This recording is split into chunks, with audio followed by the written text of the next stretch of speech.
షాద్ నగర్ వైపు ఉన్న మన స్వర్గసీమ వెంచర్లో ప్లాట్లు కొన్న వాళ్ళంతా సంతోషంగా ఉన్నారు. ఒక్కసారి విజిట్ చేయండి.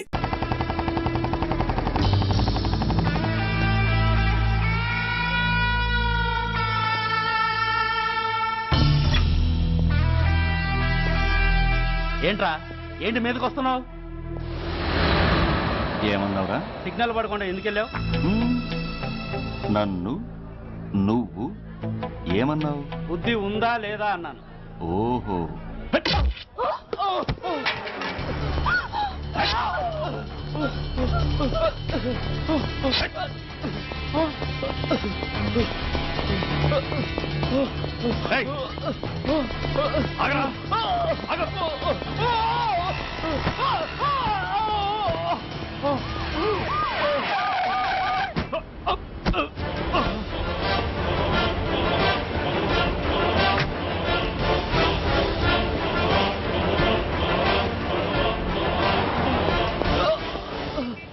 అతని హాస్పిటల్కి తీసుకెళ్ళండి. Drop the knife. కత్తి కింద పడై.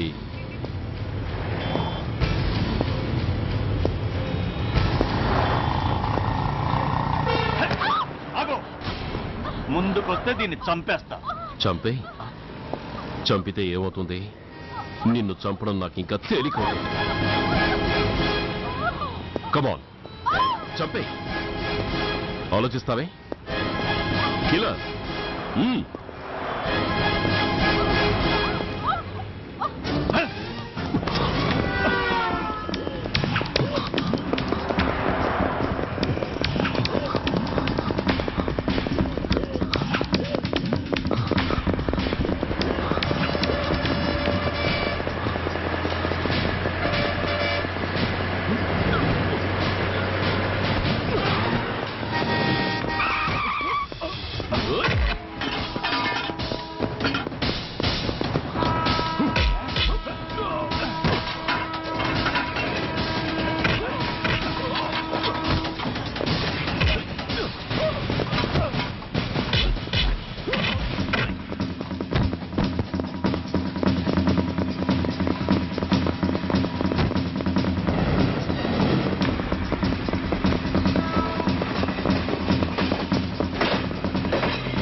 నమస్తే సార్.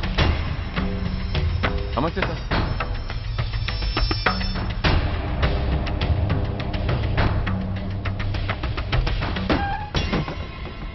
నేనెవరిని? మీరు అదే నేనెవరిని? మినిస్టర్ అప్పలనాయుడు గారు సార్. మరి వాడేవాడు? మీ అబ్బాయి గారు సార్. అంటే అది తెలిసే వాడిని లోపలేసావా? ఎఫ్ఐఆర్ ఎక్కడ్రా? ఆ?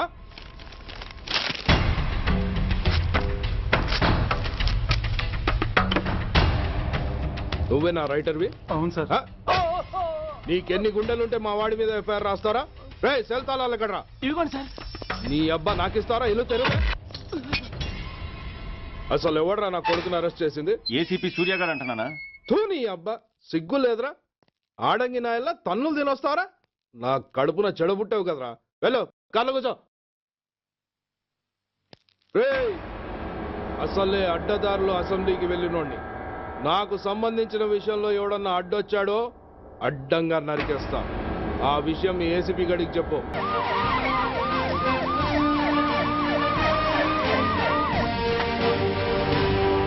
ఏంటయ్యా ఇది?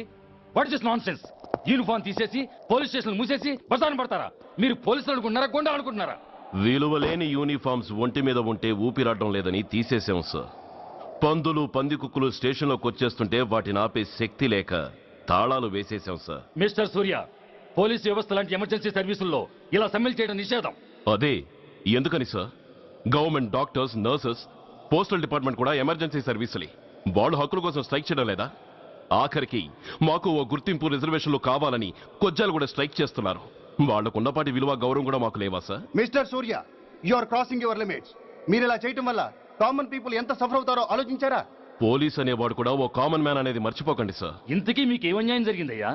సార్, ఒక ట్రాఫిక్ కానిస్టేబుల్ తన డ్యూటీని సక్రమంగా చేసినందుకు ఒక లుచ్చా విధవ కత్తితో పొడిచి చంపబోయాడు. వాడిని అరెస్ట్ చేస్తే వాడి బాబెవడో మినిస్టర్ అప్పలనాయుడు అంట. వాడొచ్చి మన ఊపిరితో సమానమైన ఎఫ్ఐఆర్ ని వాడు మందు కొట్టి మూతి తుడుచుకునే ముండకొంగు నలిపినట్టు నలిపి పారేసి అది రాసిన రైటర్ని, డ్యూటీలో ఉన్న ఎస్ఐని, సెంట్రీని కొట్టి దమ్ముంటే నా కొడుకు మీద చెయ్యేసి చూడంట్రా, అడ్డొచ్చిన వాడిని అడ్డంగా నరుకుతానని ఛాలెంజ్ చేసి మరి వాడి కొడుకుని తీసుకెళ్లిపోయాడు సార్. ఇలా ప్రతి అడ్డమైన వాడు వచ్చి దౌర్జన్యంగా ఖైదీల్ని తీసుకుపోతుంటే ఇంకెందుకు సార్ మాకు ఈ వాచ్మ్యాన్ ఉద్యోగాలు? బ్లాక్ లో టికెట్ అమ్ముకునే వాడిని లాకప్ లో పెడితే మున్సిపల్ చైర్మన్ ఫోన్, ఓ రౌడీ విధవను అరెస్ట్ చేస్తే ఎమ్మెల్యే ఫోన్, ఓ రేపిస్ట్ అరెస్ట్ చేస్తే మినిస్టర్ ఫోన్. అందరికీ రూల్స్ అండ్ రెగ్యులేషన్స్ ఉంటాయి, కానీ మా పోలీస్ వాళ్ళకి మాత్రం రూలింగ్ లో ఉన్న వాడి మాట వినడం ఒక్కటే రూలు. కాదని ఎదురు తిరిగితే సస్పెన్షన్లు లేదా ట్రాన్స్ఫర్లు. కాకి బట్టలు వాళ్ళ ఇంటి కర్టెన్స్ అనుకునే ఇలాంటి మినిస్టర్స్ ని గుడ్డలోడు తీసి నడి రోడ్డు మీద నడిపించాలి sir. Control your self mister Surya. Control చేసుకోవడానికి ఇది ఆవేశం కాదు సార్, ఆవేదన. ఒక పొలిటీషియన్ కారిడోర్ తీయడానికి పోలీస్ కావాలి. వాడు చేసిన తప్పుడు పని వల్ల కడుపు మండిన అన్నల బుల్లెట్ల గడ్డుగా పోలీస్ కావాలి. ఆఖరికి వాళ్ళ పెళ్లాల బ్యూటీ పార్లర్కి వెళుతుంటే తోడుగా పోలీస్ కావాలి. ఇలాగే కంటిన్యూ అయితే పోలీస్ అనేవాడు పొలిటీషియన్స్ పెంచుకునే వింత జంతువు అనుకుంటారు సార్ ప్రజలు. సార్, ఈ దేశంలో హిందువులకో న్యాయం, ముస్లింలకో న్యాయం, సిక్కులకో న్యాయం ఉన్నట్టే పొలిటీషియన్స్ కో న్యాయం, రౌడీలకో న్యాయం, పబ్లిక్ కో న్యాయం ఉండేలా రూల్ ఒకటి తీసుకురండి సార్. లేకపోతే మా డ్యూటీ ఏంటో మేమేం చేయాలో మాకే అర్థం కావడం లేదు. రాజకీయం, రౌడీజం షేకెన్స్ ఇచ్చుకుని మమ్మల్ని దద్దమలు చేస్తున్నాయి. మీరేమో రూల్స్ రెగ్యులేషన్స్ అంటూ మా నోళ్లు చేతులు కట్టేస్తున్నారు. అందుకే ఏ రాజకీయ నాయకుడు లా అండ్ ఆర్డర్ లో జోక్యం చేసుకోకూడదని ఈ నిరసన. అంతేకాదు, చట్టాన్ని అవమానించి పోలీసుల్ని కొట్టివెళ్లిన మినిస్టర్ తన కొడుకుని తనే స్వయంగా తీసుకొచ్చి మాకు అప్పగించాలి. మా వాళ్ళని కొట్టినందుకు అతను మా అందరికీ క్షమాపణ చెప్పాలి. అతను మంత్రి అయ్యా. తప్పు చేసింది మంత్రైనా మంత్రసానైనా ఒక్కటే సార్. అయితే మీ నిర్ణయంలో మార్పు లేదా? Sorry sir. సారీయా? నేనెందుకు చెప్పాలి సారీ? అయినా అంత టెన్షన్ పడతారు ఎందుకు? 2 రోజులు కడుపులు మారితే వాళ్ళే దిగొస్తారు. వాళ్ళ పరిస్థితి చూస్తే అలా లేదండి, చాలా పట్టుదలగా ఉన్నారు. మరీ అంత నెత్తికెక్కితే వాళ్ళని పీకి పారేసి కాస్త ఒడ్డు పొడుగున్న వాళ్ళని వేసుకుంటాం, అంతేగా? ఏంటే అప్పలనాయుడు, పోలీసులు అంటే పొలాల్లో పనిచేసే కూలీలు అనుకుంటున్నావా? ఈ ఊరోడు పనిలోకి రాకపోతే పొరుగురు నుంచి లారీలో తెచ్చుకోవడానికి వాళ్ళకి వీళ్ళకి పెద్ద తేడా ఉందండి. ఆపోయా, మినిస్టర్ తర్వాత కాస్త డిగ్నిటీ మెయింటైన్ చేయొద్దు. పోలీస్ స్టేషన్కి వెళ్ళి పోలీసుల మీద గుండెలా దౌర్జన్యం చేస్తావా? ఏంటండి, పోలీసులను ఎప్పుడు ఎవడో తిట్టలేదా, కొట్టలేదా? అదేదో పెద్ద పాపమైనట్టు అది నేను మాత్రమే చేసినట్టు మాట్లాడతారేంటి? ఇదిగో, ఊరికే నోరు పారేసుకోకుండా నేను చెప్పేది విను. ఈ రోజు వైజాగ్ సిటీ వరకు ఉన్న ఈ స్ట్రైక్ రేపు స్టేట్ అంతా పైకిందనుకో, అప్పుడు మొత్తం ప్రభుత్వానికి ఎసరు వస్తుంది.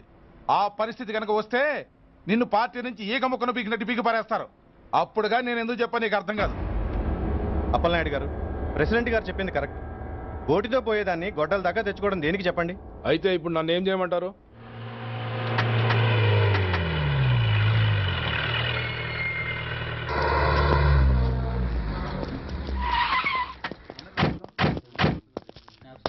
హలో, మా ఈ నిరసన పబ్లిసిటీ కోసం కాదు, మా ప్రాబ్లం సాల్వ్ చేసుకోవడం కోసమని మీకు ముందే చెప్పాను. మళ్ళీ ఎందుకు వచ్చారు? మినిస్టర్ గారు రమ్మంటే రాకుండా ఎలా ఉండగలం సార్? మినిస్టరా? ఏ మినిస్టర్? అప్పలనాయుడు గారా సార్? అదిగో అప్పలనాయుడు గారు వచ్చేసారు, పదండి.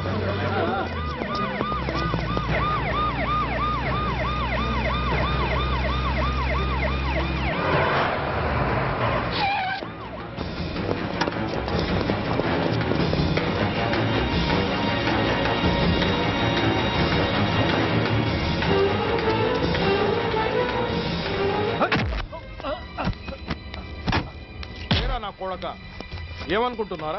నువ్వేమన్నా పెద్ద రౌడీవా? నా పరువు తీసేసావు కదరా, నా కడుపును చెడబుట్టావు కదా బాబా. పోలీసులు అంటే ఎవరు అనుకుంటున్నారా? వాళ్ళు మనల్ని కాపాడేవాళ్ళరా, వాళ్ళనే అవమానిస్తావా? వెళ్ళరా, వెళ్ళి వాళ్ళ కాళ్ళ మీద పడి క్షమాపణ అడుగు, వెళ్ళవు. వీడు చేసిన వెధవ పని తెలియక కన్న తండ్రిగా తొందరపడి వీడిని తీసుకెళ్లాను. నిజం తెలిసాక ఓ బాధ్యత గల మంత్రిగా జరిగిన దానికి సారీ చెప్పి వీడిని మీకు అప్పగిస్తున్నాను. నన్ను క్షమించండి. చాలా థ్యాంక్స్ అండి. ఇంకా మీరు కెమెరాలు ఆపండి. మినిస్టర్ గారు మిమ్మల్ని పిలిపించిన కార్యక్రమం అయిపోయింది. మీరంతా బయలుదేరచ్చు ప్లీజ్. పిలవగానే వచ్చినందుకు మీ అందరికీ చాలా థ్యాంక్స్.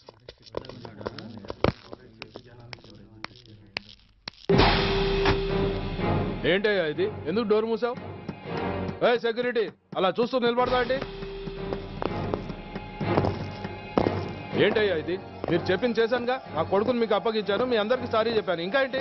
చేసిన ప్రతి తప్పుకి సారీ అంటమే శిక్ష అయితే లా బుక్లన్నీ పాకెట్లో పెట్టుకునే డైరీ సైజుకి పడిపోతాయి. ఇంతకీ ఏంటయ్యా నువ్వు అనేది? మీరు మా వాళ్ళకిచ్చినవి తీసుకెళ్లిపోండి. ఒకళ్ళిచ్చిన ఉంచుకోవడం మాకు అలవాట్లేదు. నేనా? నేనేమిచ్చాను? మరి అంత మతిమరుపు అయితే ఎలా సార్? ఓయ్, ఏంటిది? మీరు మా ఎస్ఐకి చెప్పుతో ఇచ్చారు, అతని తరఫున నేను మీకు షూతో ఇస్తున్నాను. ఏయ్, ఎంత ధైర్యం రా నీకు? నన్నే కొడతావా? నీ ఎంత చూస్తాను, ప్రాణాలు తీస్తాను. ఏయ్ డిఐజీ కమిషనర్, ఎక్కడా మీరు?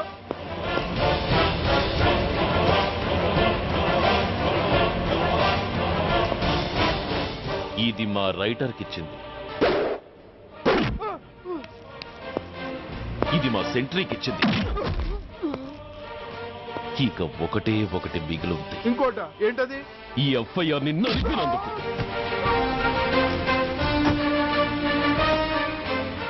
ఇక మీరు వెళ్ళండి. డ్రైవర్, వాడిని తీసుకెళ్లి లాకప్ లో పెట్టండి. ఇక మీరందరూ డ్యూటీలో జాయిన్ అవ్వచ్చు.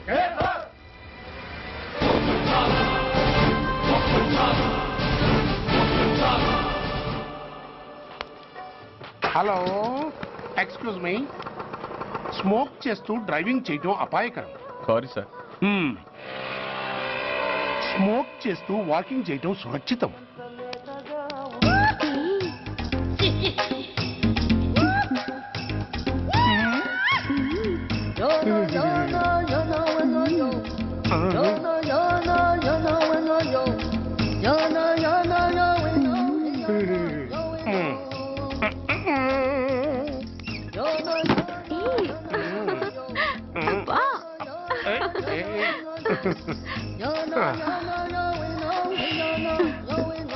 ఎలా ఉంది?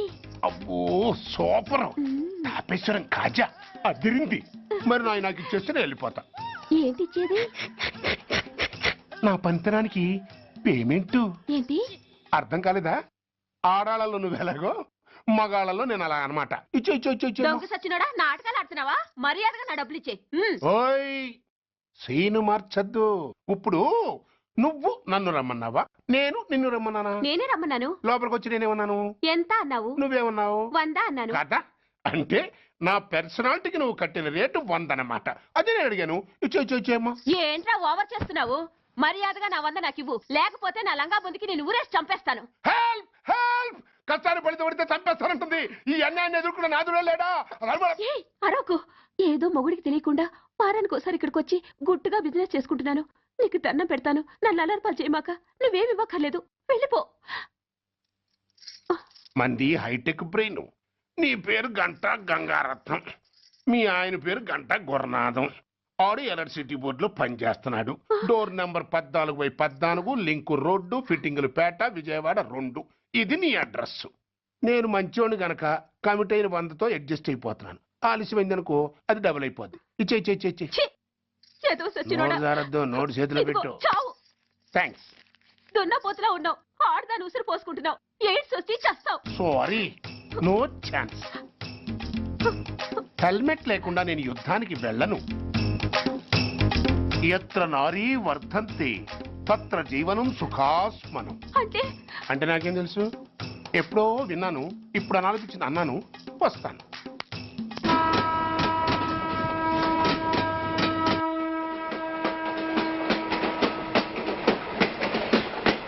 మొత్తానికి స్వర్ణాంధ్రప్రదేశ్ పర్యటన ఒక రౌండ్ పూర్తయ్యి 2వ రౌండ్లో పడ్డా ఉన్నమాట. ఏంట్రా నీలో నువ్వే కొనుక్కుంటున్నావు? అబ్బే ఏం లేదు గురు, నువ్వు సర్వీస్ లో చేరిన తర్వాత నీ అండర్లో నేను హైదరాబాద్ నుండి బందర్లో పడి తిరిగిన జిల్లా తిరగకుండా తిరిగి తిరిగి తిరిగి తిరిగి హైదరాబాద్ చేరుకుంటున్నాం కదా, దాని గురించి. నవ్వుతావు ఎందుకు నవ్వు? చిన్నప్పుడు ఎవడో ఒక సన్నాసి నా చెయ్యి చూసి లోక సంచారం అవుతావు అన్నాడు.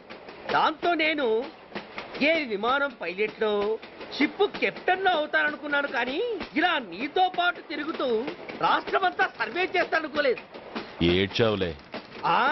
నిజంగానే ఏడ్చినట్టుంది. డ్రెస్ కిందకు 30 ఏళ్ళు వచ్చినా ఇంకా పెళ్లి కాలేదంటే తెలిసిన వాళ్ళందరూ నన్ను ఆ టైపేమో అనుకుంటారు తెలుసా. అయితే ఓ మంచి అమ్మాయిని చూసి చేసుకోవచ్చుగా. చేసుకోవచ్చు, ఎందుకు చేసుకోకూడదు? కానీ అవకాశం ఏది? ఫస్ట్ బందర్ బస్ స్టాప్ లో అమ్మాయిని చూసి ముచ్చటపడి పేరు అడుగుదామనుకున్నా. అడిగే లోపల ఆదిలాబాద్ ట్రాన్స్ఫర్ చేశారు. అక్కడ ఇంకో సుందరి కనిపించింది, పేరు అడిగా. ఆ అమ్మాయి పెద విప్పే లోపల ప్రకాశం జిల్లా పంపించారు. ఒంగోలులో ఇంకో అమ్మాయి కనిపించింది, పేరు చెప్పింది. ట్రాఫిక్ లో వినబడలా అనే లోపు విజయవాడ తన్నారు. ఇలా నిలకడ లేకుండా నీతో పాటు తిరుగుతూ ఉంటే లవ్ ఎక్కడా, మ్యారేజ్ ఎక్కడా? నా బొంద. అంత ఇబ్బందిగా ఉంటే నాతో పాటు ఎడవడం ఎందుకు? మంచి ఉద్యోగం ఇప్పిస్తాను, హాయిగా పెళ్లి చేసుకుని సెటిల్ అవ్వు అంటావు అంతేగా. జీవితాంతం ఒంటరిగా అయినా గడిపేస్తాను, కానీ మీ ఫ్రెండ్షిప్ మాత్రం దూరం చేసుకుని ఏసీపీ గారు. ఇది కొంచెం ఓవర్ అయినట్టుంది. ఓవర్ అయిందా? అయితే ఆపేస్తాను. ఈ టికెట్ ఎవరిది బాబు? బాబు కాదు, పాప. ఈ టికెట్ గలదు. ఏ నా టికెట్ ఏం తక్కువ? రేటు తక్కువ. ఇది సూపర్ ఫాస్ట్ ట్రైన్. నువ్వు ఎక్కాల్సింది మామూలు ట్రైన్. సికింద్రాబాద్ లో దిగి పీటీ కట్టించుకుని మీ ఊరెళ్ళు. ఏ ఈ ట్రైన్ భువనగిరి వెళ్ళదా? వెళ్తుంది, కానీ ఆగదు. ఆగదా? ఎందుకు ఆగదు? ముందు కరీంనగర్ లో ఆగింది, తర్వాత సికింద్రాబాద్ లో ఆగుతుంది. మధ్యలో ఉన్న భువనగిరిలో ఎందుకు ఆగదు? ఏంటి లాజిక్కా? మీ ఊరికి ఈ ట్రైన్ ఆగేంత బిల్డప్ లేదు, గానీ ఎక్కువ మాట్లాడకుండా సికింద్రాబాద్ లో దిగిపో. ఏంటయ్యా అమాయకురాల్లా కనిపిస్తున్నానని దబాయిస్తున్నావా? టికెట్ ఇచ్చినప్పుడు రైలు ఎందుకు ఆపరు? ఈ రైలు మా ఊళ్ళో ఆగాల్సిందే, ఆపి తీరాల్సిందే. అమ్మాయి, ఆడపిల్లవని ఊరుకుంటుంటే తెగరెచ్చిపోతున్నావు. ఇంకా ఎక్స్ట్రాలు చేసావంటే సికింద్రాబాద్ దాకా ఎక్సెస్ ఫేర్ రాసి ఫైన్ కూడా కట్టిస్తాను, జాగ్రత్త. ఏంటమ్మా నేనేమన్నానని? ఊరుకో తల్లి, ఊరుకో, నువ్వేం కట్టగర్లేదులే. ఏంటిది? కట్ట కాదు, పుస్తే. పుస్త? ఒక పుస్తంటే 2 జీవితాల బంధం. ఈ తాళి పట్టుతోనే నా స్నేహితురాలి పెళ్లి ముడిపడి ఉంది. నేను టైంకి భువనగిరి చేరకపోతే ఆ పెళ్లి ఆగిపోతుంది. నేను తాళిపట్టు తీసుకెళ్తున్నానంటే వాళ్ళదెంత పేద కుటుంబమో ఆలోచించండి. అది అసలే అభిమానం గల పిల్ల. అలాంటి దాన్ని పెళ్లి ఆగిపోతే ఆత్మహత్య చేసుకుంటుంది. ఆ పాప మీకు నాకు చుట్టుకుంటుంది. అందుకే చెప్తున్నాను, ఈ చైన్ లాగే ట్రైన్ అన్న ఆపండి, లేదా ఈ చైన్ లాగే నా ప్రాణాలన్నా తీసేయండి. అమ్మా ఆండాళమ్మ కాదు, రంబమ్మ. ఆ పోని రంబమ్మ. ఆ చైన్ లాగి నా ఉద్యోగం పోగొట్టుకునే దమ్ము నాకు లేదు, గాని గార్డుతో మాట్లాడి మీ ఊళ్ళో ట్రైన్ స్లోగా వెళ్ళేలా చేస్తాను. రన్నింగ్ లో దిగలవా? స్టేషన్ వచ్చేసింది, జాగ్రత్తగా దిగమ్మా. దిగ్గానే నీ సామాన్లు కింద పడేస్తాం.